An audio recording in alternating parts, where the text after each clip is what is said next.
Assalamualaikum warahmatullahi wabarakatuh. Perkenalkan, nama saya Kaila Marisa Putri Zailani dengan NRP 22168. Di sini saya akan membahas mengenai SimSys atau simulasi sistem. Sistem merupakan sekumpulan elemen yang bekerja sama untuk mencapai tujuan yang diharapkan. Contohnya seperti sistem lalu lintas, sistem informasi, dan sistem transportasi dan sebagainya.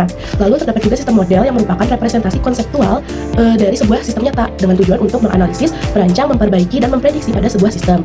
Proses-proses yang terjadi pada sebuah sistem dapat digambarkan atau dimodelkan menggunakan activity diagram. Alur aktivitas bisa berurutan runtutan menu-menu atau proses yang terdapat dalam sistem tersebut.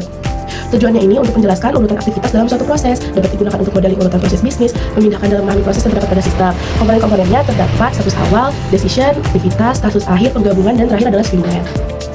Elemen mendefinisikan siapa, apa, di mana, kapan, dan bagaimana suatu entity mengalami pemrosesan. Sistem terdiri dari beberapa elemen yang dimana antar elemen saling berhubungan dan bekerja sama untuk mencapai tujuan tertentu. Selanjutnya, terdapat activity yang merupakan segala kegiatan yang dilakukan dalam sistem, baik langsung maupun tidak langsung oleh entity dan resources. Aktivitas pada sistem terbagi menjadi tiga, yaitu pertama, proses terhadap entity. Contohnya itu pendaftaran, pemeriksaan, perawatan, dan lainnya. Yang kedua, ada pergerakan entity dan resources. Contohnya penggunaan mesin atau alat angkut seperti forklift. Dan yang ketiga, ada penyetelan perbaikan dan perawatan terhadap mesin. Resources adalah sumber daya yang digunakan untuk memproses entity. Biasanya merupakan sekelompok dari beberapa individu yang membentuk server yang melayani atau membantu berjalannya aktivitas dalam sebuah sistem. Namun, fasilitas seperti peralatan mesin dan alat pendukung yang lainnya juga dapat digolongkan sebagai resources. Contohnya, dalam pembensin, resources dan sistem ini adalah para pekerjanya dan mesin-mesinnya. Kontrol adalah aturan main atau juga disebut dengan SOP yang dimana berfungsi untuk bagaimana sebuah sistem itu bekerja. Kontrol merupakan aturan yang berlaku suatu sistem yang dirancang guna menertibkan, merapikan, dan memudahkan suatu pekerjaan. Dengan adanya elemen kontrol ini, maka sebuah sistem dapat berjalan dengan ketentuan-ketentuan atau langkah-langkah tertentu sehingga dapat berjalan dengan baik. Contoh controlling dalam sebuah sistem adalah penjadwalan atau tata cara untuk kedatangan nasabah, routing sequence, perencanaan produksi, jadwal kerja, tingkat prioritas tugas, serta aturan-aturan yang terdapat di dalam sistem. Variabel adalah suatu sebutan yang dapat diberi nilai angka kuantitatif atau nilai mutu kualitatif. Variabel merupakan pengelompokan secara logis dari dua atau lebih atribut dari objek yang diteliti. Dalam hal ini, variabel adalah informasi yang mencerminkan banyaknya karakteristik dari sebuah entity. Model merupakan representasi dari suatu sistem nyata, di mana dalam melakukan pemodelan dibutuhkan pengetahuan mengenai sistem yang akan dimodelkan, serta kemampuan pemodel dalam mengoperasikan software yang digunakan. Berdasarkan struktur model terbagi menjadi dua, yaitu terdapat model ikonis, yaitu model simulasi sistem yang terlihat menyerupai sistem nyata dan sering disebut sebagai simulator. Model ikonis sering digunakan untuk pelatihan, contohnya flight simulator, driving simulator, dan terdapat model simbolik, yaitu model simulasi yang mengkaji simulasi dalam bentuk matematis maupun menggunakan simbol. Contohnya pemodelan sistem menggunakan software, program linear, atau model antrian. Pertama, ada kedatangan.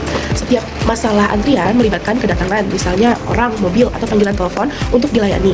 Unsur ini sering disebut proses input. Proses input meliputi sumber kedatangan atau biasa dinamakan calling population dan cara terjadinya kedatangan yang umumnya merupakan proses random. Perilaku antrian terdapat tiga, yaitu ada bulking, orang yang langsung pergi ketika melihat panjangnya antrian, menolak untuk memasuki antrian atau batal memasuki sistem. Yang kedua ada reneging, perilaku pembatalan keluar meninggalkan antrian sebelum dilayani. Dan yang ketiga ada jockeying, adalah orang yang berpindah-pindah dari satu antrian lain karena ingin dilayani lebih cepat. Yang kedua, terdapat pelayanan. Pada pelayanan atau mekanisme pelayanan dapat terdiri dari satu atau lebih pelayanan atau satu atau lebih fasilitas pelayanan.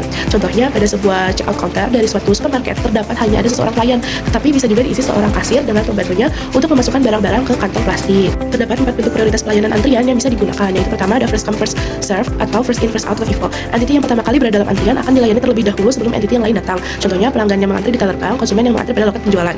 Yang kedua, terdapat last come first serve atau last in first out. Entity yang terakhir kali mendatangi antrian akan menjadi entity yang pertama kali dilayani oleh server. Contohnya, sistem antrian bongkar muat barang dalam truk. Yang ketiga, terdapat shortest processing time, yaitu entity yang membutuhkan pelayanan lebih cepat akan mendapatkan pelayanan lebih dahulu. Contohnya, penumpang pesawat yang jadwal keberangkatannya lebih dahulu dibanding penumpang yang lain. Yang keempat, terdapat longest processing time atau LPT, entity yang memiliki kebutuhan pelayanan yang lebih rumit akan dilayani terlebih dahulu. Contohnya, bengkel mobil ketika peminat pelanggan lebih rumit dibandingkan pelanggan yang lain.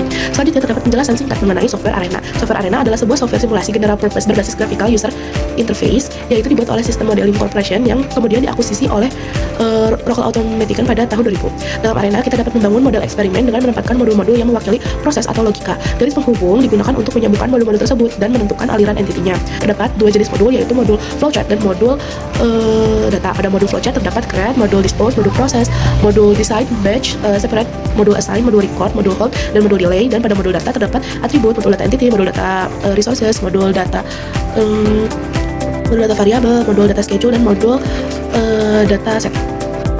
Sekian video penjelasan mengenai simulasi sistem oleh saya. Mohon maaf bila terdapat perkataan ataupun kurangnya informasi yang dijelaskan. Wabillahi taufiq wal hidayah. Wassalamualaikum warahmatullahi wabarakatuh.